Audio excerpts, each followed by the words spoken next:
Hello. I was recently on Shouldaville's Town Hall Community Podcast. If you're not familiar with what that is, very quickly, Shouldaville occasionally runs a town hall where he invites anybody that wants to from the Tarkov community to show up. He recently co-hosted one with Stio, and I decided to pop in and chat with them for a few minutes about my feelings, predominantly about Goat's video. If you're not familiar with Goat's video and you're watching mine, there was a video in the Tarkov community that blew past the Tarkov community, made by a content creator called Goat, exposing some of the things anybody that was a hardcore player already kind of knew about the game, but exposing a silent version of cheaters. This video is going to serve two purposes. One, I really want to encourage people to check out Shouldaville's town halls. I don't want people like my opinion being on there as much. I'd rather actually hear random Tarkov players' opinions. I encourage you, I'm going to put a link in the description below where you can go check that out. The second point of this video is just to share with you the moment that I was on the town hall. If you're interested in a longer discussion between Shouldaville and myself, as well as Fear J Baller and I run a podcast talking about the tactical genre and creating content inside of that genre. I'm going to put a link to both of those things in the description below. This was a raw, just in the moment response and discussion. I want to let that know. So it might not 100% make sense to some of you. I'd greatly appreciate it if you could hit the like button, but honestly, do you. You know, if you don't like the video, don't like the video. Hit the dislike button. It actually helps me make better content in the future. I enjoy when people like or dislike my videos, or leave a comment telling me why you hate me or why you love me. And enjoy the rest of the video. I know I will. Yeah. Hey Rex, welcome. What's up? Hi. A little bit. All right, hit us with it. What do you think? What are you thinking? What's in your mind?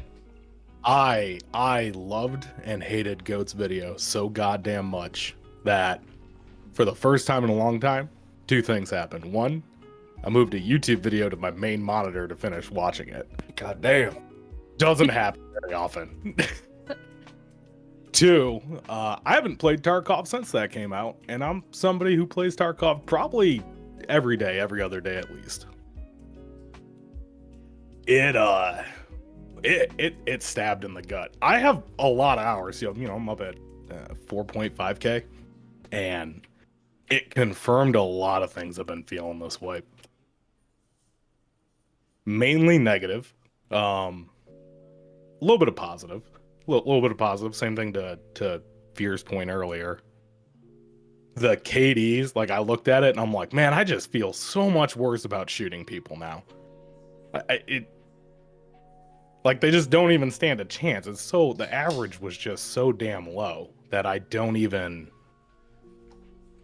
I'm a bit more friendly of a player generally, and it was odd to me to sit and watch the low KD average, like the players in the background, the players he's not interacting with, you know, just like sitting there watching them act so damn squirrely and just the low KD, and I'm like, oh, this is I don't know that I can play Tarkov for a little bit because these are the people I'm dunking on, and I feel so much worse. I feel better when you're a little kid. You know, I like VoIPing to them, and they're like, please, this is my first raid. And I'm like, oh my goodness, bam! Like, haha. Yes. Is it really? Is it really? I hope it's your first raid. Goodbye. Go queue up for your second. No, but I see your point from like a competitive standpoint. Like, if you're sitting there and if you're high level at a game, you want to fight other high level people. You want to have a gunfight. You don't want to just gun down level 2, second raid, doesn't even know how to heal a heavy bleed type of players. Pretty much. And well, I've been in like a friendly play style since VoIP came out, where I'm like, I want to help people. I generally Sherpa and stuff like that, and which has just been a huge punch in the dick from BSG, because last wipe I shared close to easily like 50 million rubles worth a year, like just without batting an eye. So I'm like, I can't do that anymore. I used to do Bitcoin giveaways and stuff like that. Can't do any of that anymore. They just punch in the dick to all my content, which has been so much fun. But I want to take a break from Tarkov because I want to come back and just get back into the everybody dies mindset. So I want to get back to where you guys are right now, where it's like, yeah, competitive, just kill everybody. Yeah. Even the mayor. Steve, you VoIP a lot, don't you? I love VoIP, man. Me too. But I think you and I are a little bit different on how we handle it. I want to hear them cry. But go ahead, sorry.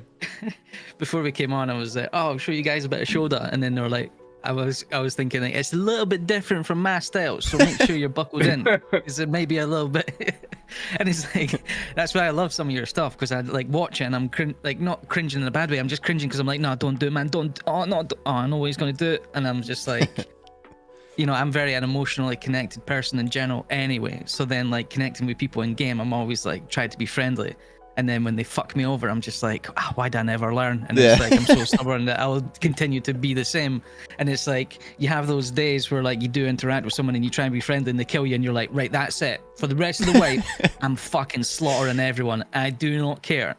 But you're the kind of player I love too, because I like being able to reach in, grab your heart, feel it for a little bit, and then rip it out of your chest. Yeah, it's real juicy. This one's nice. It's fun as well, though, right? Like, if you have like that kind of engagement, and then like there's the thing for me, as long as there's something to it, right? If there's a bit of a repertoire, a bit of a like relationship built, and it's a bit of a story, and they do fuck you over, I actually think that's hilarious and it's brilliant, even if I'm at the receiving end. Like that is absolutely fine. Like I'm all for it. But it's just when people are like, "Oh, you're friendly. Oh yeah, get your knife out," and then you come around the corner with your knife out, and then his teammates sat there with a fucking SA-58 with M62s and a 50 rounder. Yeah. And it's like, all right, fucking, yeah, congratulations, mate, you killed me. Like, what the fuck? Well, like I was gonna say, people have the patience and actually pull off a good betrayal. I hate the people that it's, they go for the quick low blow betrayal where it's like, all right, we're friendly with each other. The moment you turn around, they just shoot you in the head. It's funny sometimes, but. It's only enjoyable for me when you have that repertoire built up, right? Or not repertoire, rapport. You got to build up the rapport. You got to make them feel like you're a good guy, and then without warning, you take that from them. That's the little joy. That's better than coffee for me. That's what gets my heart going in the mornings. I mean that, or sitting in D2 with an impact grenade. So I don't know. One of those things will do it for me, but. Well, that's what I used to love having. Well, did you ever do 6.0 scav karma baits into boss scavs? No, I don't scav. Do you? I'm a dweeb. Oh, you're trying to steal. I'm kind of just hopping around at the minute, and do you know what I just did? There was 2 scavs, right? 2 player scavs, and I just kept following and just kept on ADSing at them. I think my karma's at like 8 or something at the minute, and I just kept aiming at them. They're so nervous, and the guy just turned around and fucking shot me in the head. I just thought it was quite funny because I like baited him into it, but that's just why we're chatting. But yeah, like you know, at the start of the whole karma thing, when someone was like, "Oh, hey, bro, do you mind shooting my leg because I need to get like a broken leg for my fence daily?" And the guy's like, "Yeah, sure, no worries, buddy." And they're like, "Tap tap," and the guy just fucking domes him. I don't know. God. Yeah, I had a lot of fun with it. Yeah, it's quite funny. It's factory's very easy. If Tagil is up now that he's high spawn, once I get back in, I might actually do it again. But just baiting players and watching them get beat the crap out of by Tagila's sledgehammer is so satisfying. Yeah. It's also a really easy way to get loot. Yes, true. Could I ask so the reason you're kind of like taking a break and stuff is just the impact of the being able to visualize cheating? So to put simply. Not the cheating as much. The cheating I've always it's always been there. I always just chalk up probably about like a quarter of my raids I'm just gonna get killed and it's irrelevant. So the other 20% of the time Tarkov just sucks dick anyways. Right. So well, that's the thing too that like Bad and I always talk about is like with Tarkov, what makes cheaters so shitty, and so many people just say it's like, well, it's a hard game, it's like cheaters in DayZ, right? Because you have to get all this loot. That's not what it is for me.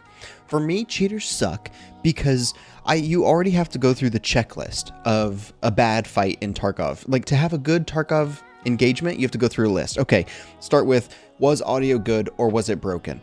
Was there desync or was it broken? Could you see them due to lighting? Was the recoil bad? Like, you have to go through all these other shitty things about the game, and then so like even if you say, okay, the guy is not a cheater, then you have to go through that whole thing, right? The game still feels shitty, can still feel shitty, even with cheaters removed. You know what I mean? So the cheaters are just the icing on the cake, right? it's a cheater, and there's bad audio, and the recoil was shit, and you just go up down that list. And that's what like Bad and I've talked about, when it's just like, dude, there's so many other things that make an engagement suck before you add in cheaters.